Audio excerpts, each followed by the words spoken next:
السلام عليكم، كي دايرين؟ لاباس عليكم؟ كنتمنى يا ربي تكونوا بخير وعلى خير وفي احسن الاحوال.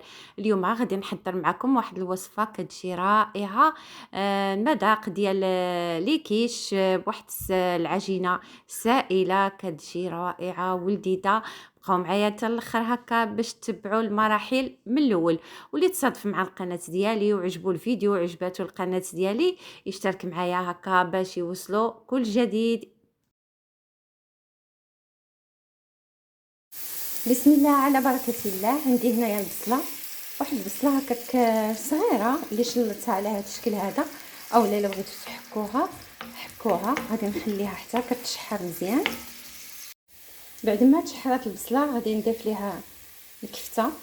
انا درت الكفتة ديال اللحم، بغيتو ديروا ديال الدجاج اولا اللي بغيتو، ولا ديال لادانت ماشي مشكل، حتى هي كتجي في هذه الوصفة هذه.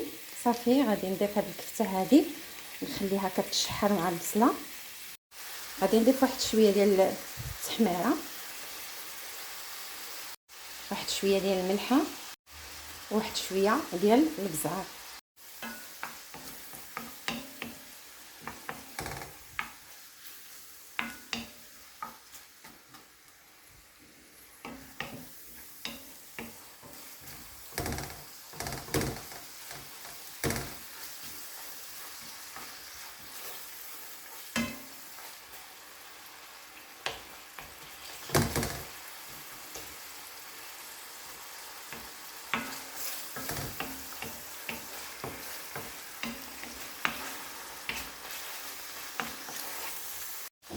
صافي بعد ما تشحرات عندي الكفته غادي نحطها على جنب.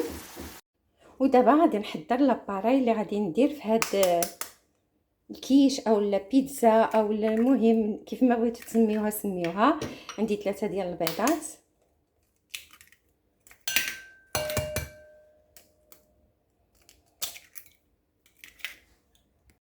واحد شويه ديال الزعتر، واحد شويه ديال البزار، شويه ديال الملحه، واحد شويه ديال الزبده، تقريبا معلقه صغيره هكاك. ولا بغيتو ديروا تومه بودغ ديروها، انا ما بقاتش ليا. غادي ندير واحد العلبه صغيره ديال الكريمه ديال الطبخ. انا استعملت هذه وانتم استعملوا اللي تبغيو، راه كاين فيها انواع كثيره هاد الكريمه هذه. غادي ندير واحد 2 كيسان ديال الحليب.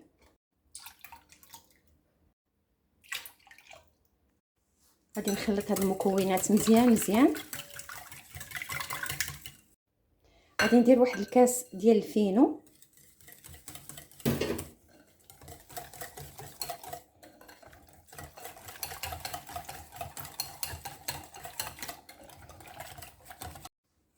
وغادي نكمل بالفورس. غادي ندير واحد نص كاس ونشوف على حسب الخليط، وما نخليهاش قاصحه، نخليها شي شويه جاريه لانه الفينو كيشرب.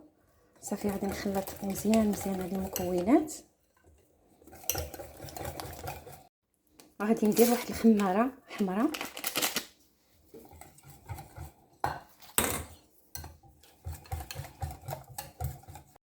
كيف ما كتشوفوا درت كاس ديال الفينو وكاس الا ربع ديال الفورس.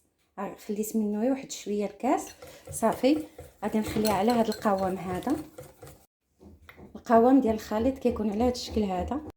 هنا خديت واحد المول اللي دهنته بالزبده مع الجناب، وغادي نفرش فيه هاد الكفته هذه. غادي نحاول ندير غير الكفته، ما نديرش ديك الزيت باش ما تجينيش ميدمه.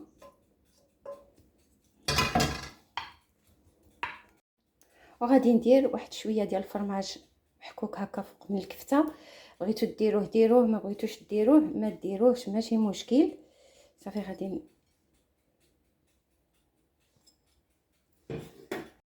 صافي وغادي نخوي الخليط اولا لاباراي فوق من هاد الكفته هذه.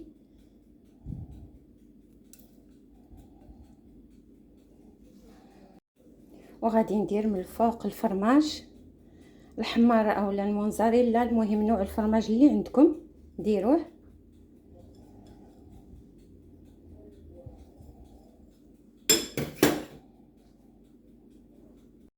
غادي ندخلها الفران درجه الحراره 180. غادي نشعل ليها من الفوق ومن التحت، خليها حتى كتحمر وكنخرجها. لي كيش بالعجينه السائله كيجيو على هذا الشكل. كيف ما كتشوفوا الكيش كيفاش جات رائعه محمره، واحد الريحه ما نقولش لكم يا سلام. هذه طريقه مختلفه على لي كيش اللي موالفين نديروهم بلا باط بغيزي او لا باط فيوتي. هذه العجينه السائله بغيتو ديروها غير بالفورس ديروها غير بالفورس، الا بغيتوش ديروا سبيسيال، بغيتو ديروها غير سبيسيال ديروها غير سبيسيال. انا خلطت نقطعها معكم شوفوا كيفاش كتجي. انا خليتها بردات مزيان مزيان حتى شدت راسها، عاد قطعتها.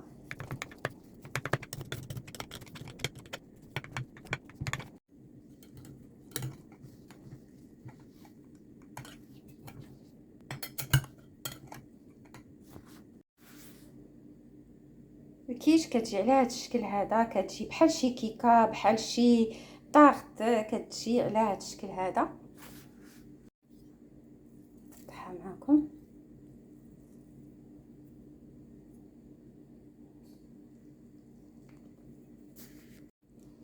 كتجي رائعه، كتجي المذاق ديالها مذاق بحال ما بين لي كيش وبيتزا. مهم كتجي رائعه بحال الفطيره. المهم كيف ما بغيتو تسميوها نتوما سميوها. شوفوا كيفاش كتجي ديك الكفته في الوسط نتوما، كتجي ولا اروع. جربوها. صافي كانت هذه هي الكيش ديالي بالعجينه السائله. بالنسبه لهذا الكيش هذا راه غادي ينفعكم حتى لوليداتكم هكا المدرسه، واللي ما كتبغيهش هكا يجي هكا طالعه او غليظه، من الاحسن ديروا المول اللي يكون صغر عفوا كبر من هذا، لانه هذا القطر ديالو 20. ولا بغيتو ديروها تجي رقيقه من الاحسن تجي رقيقه ديروا المول اللي كبر من هذا. صافي هنا وصلت لنهايه الفيديو. كنتمنى نكون خفيفه ظريفه على قلوبكم، نكون عند حسن الظن ديالكم، تكونوا استفدتوا نتوما وعجبكم هذا الفيديو، عجباتكم هذا الكيش هادي. بالنسبه لهذا الكيش هذا تحضروا هكا معاه شي حاجه هكا، شي سوب، شي حريره، شي. انا حضرت معاه واحد لا سوب هكا ديال العدس الاحمر والخضار. مور هذا الفيديو ان شاء الله غادي نحط لكم الفيديو ديال الحساء العدس الاحمر ان شاء الله. من بعد هذا الفيديو هذا كنتمنى نكون خفيفه ظريفه على قلوبكم. الى اللقاء فيديو جديد ان شاء الله. ما تنسونيش باللايك وبالاشتراك، واللي باقي ما اشترك معايا يشترك معايا هكا باش يوصلوا كل جديد. الى اللقاء.